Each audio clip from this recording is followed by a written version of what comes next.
তুমি কি করছো আলেরি? কি করছো? বাবাকে বলো। মাসাজ করছো, দেখো দেখেছি। বাবা বাবা রে আমার মা লেগ পেন হচ্ছে বাবা। ওরে বাবা দেখো। বাবা লেগ পেন হচ্ছে? দেখো মাসাজ করছে। তুমি হ্যাঁ মাসাজ করে দিচ্ছ? ওরে বাবা আবার কি করবে এখন? এদিকে এসো, এদিকে এসো। আমি একা একা নাকি? পারবে না তুমি, আমি দিচ্ছি না। ওটাতে নেই, পিস পিস করো, পিস পিস। এনে না এটা ওটাতে নেই বোন, ওটাতে আছে। যা।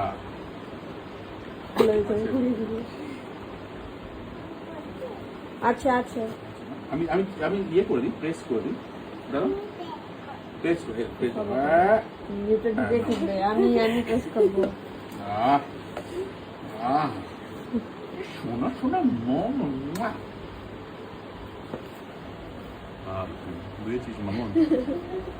দেখ বাবার- ওরে বাবা রাজ চক্রবর্তীর পা টিপে দিচ্ছে মেয়ে ছোট্ট ইয়ালিনী। হ্যাঁ ভিউয়ার্স, রাজ চক্রবর্তী নিজে এই ভিডিওটি শেয়ার করে নিয়েছেন, যেখানে দেখা যাচ্ছে ছোট্ট ইয়ালিনী ছোট ছোট হাত দিয়ে বাবার পা টিপে দিচ্ছে। আর বাবা মেয়ের সেই সুন্দর মুহূর্ত ভিডিও করে পোস্ট করলো ভক্ত অনুরাগীদের সাথে। এখানেই শেষ নয়, বাবার পায়ে লোসন মাখিয়ে দিচ্ছে ছোট্ট খুদে। এই মুহূর্ত এখন রীতিমতো সোশ্যাল মিডিয়ায় ভাইরাল। অন্যদিকে ছেলে ইউভানও দেখতে দেখতে অনেক বড় হয়ে গিয়েছে। হালিশ শহরের বাড়িতে সাইকেল চালিয়ে ঘুরে বেড়াচ্ছে ইউভান। সেই মুহূর্ত ভাগ করে নিয়েছে রাজ চক্রবর্তী।